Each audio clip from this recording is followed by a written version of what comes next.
Welcome back, everyone, to Dakota Edge Outdoors, tying it home together. I'm Nick Simonson. Great to be back with you here. Hey, we're cranking out fast flies. We're having fun. We're killing some time. And more importantly, we are getting you set for spring. We've got a great one coming up. It's only going to take about 4 minutes. It is the classic woolly bugger. We're going all black, getting that nice leech pattern set up and ready to roll. It's as easy as a marabou tail, chenille body, a little bit of wire, and then we get that hackle in there. It's going to look awesome for smallies, trout, crappies, whatever it is you're looking for. The bugger's going to catch it.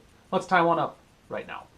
All right, so we're back making a quick and easy woolly bugger. I'm going to start my thread. It's just 3/0 black. We're going to go pretty much all black on this one, make it look like a leech. You can switch the colors up, but again, this is just a super fast version of one of my favorite flies. Catches just about everything under the sun. And we're going to start with a marabou tail. I like one that's about 1/2 to 3/4 the length of the hook shank, so right about there.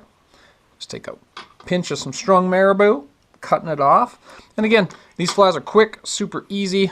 That's what we're trying to do, help you fill up these hours, get some flies added to your fly box as you've got some extra time this time of year with everything that's going on. Lock that in and have some extra stuff hanging off it. It's not going to matter. If you got stock trout, you may want to consider making those tails a little bit shorter to prevent short strikes. But at any rate, you've got that. The next part, I'm going to throw in some of this wire. That's what's going to help hold everything together on the hook shank. So I'm going to cut myself about a 3-inch piece of wire to help hold it all together. Looking just like that. Going to hang off the back. Okay, maybe it's a little longer than 3 inches, but I'll probably be able to get 2 flies out of it. So we're locking that down.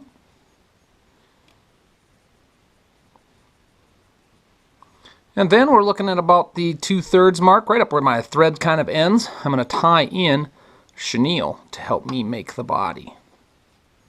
And you can pull that string loose at the end if you want. You don't have to.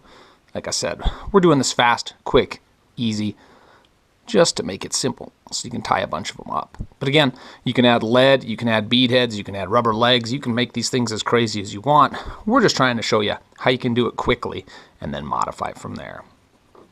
See, this chenille's got a little bit of flash in it. I like that for a little showiness. Who knows if it makes a difference? I like to think it does.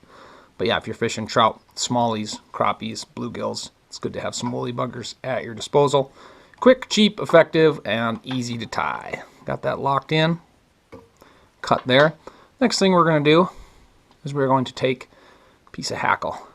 Nice wet hackle. We're going to tie it in. We've got the tip cleaned off. We're going to tie that in right there. Right up to near where we wrapped our chenille. And it's okay if we got a few stragglers. Again, we're just doing quick and dirty flies here so that you can fill up this time.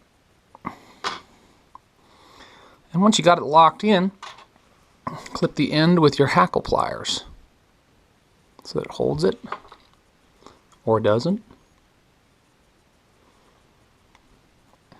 And we're going to wind it back towards the back of the hook. It's going to give us those cool legs and gills and all those great things that attract fish. They're going to flutter in the water. They're going to give that kicking and pulsing feel. Going to feed right into that marabou tail, and you're making up one classic fly. So when you get back to right about where the body ends, you can start to see that move. What you want to do is take your wire, and that's going to help hold everything down.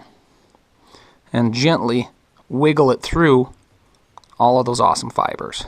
That way it's not trapping any. You're making sure it's keeping them out so that they can extend into the fly. And once you reach the head, you simply trim it off. I'm going to trim the excess hackle off that we don't need. But you can see I got a nice gentle taper of that. Go in, secure that with a thread wrap quick. That way we know it's down. And I'm going to get right to the bottom of the fly. Just like that. Pinch everything back as best I can. We're going to form a head. Right there. Like I said, you can use a bead head, you could use a cone head if you wanted. You'd be tying it in right behind that. But that's right there. That's the end of it. Got the head all set. A good looking woolly bugger setting up on our vise. Fish on a floating line when the fish are up near the surface like those bluegills. Or use like a tight 3 sinking line and it'll get down. Or you can add some weight and that'll take care of it too. Pull that out. You can add a drop of head cement if you want, but for the purposes of our video, we are done. I hope you tie a bunch up, and I hope you catch a ton of fish. For Dakota Edge Outdoors, I'm Nick Simonson. Good fishing to you.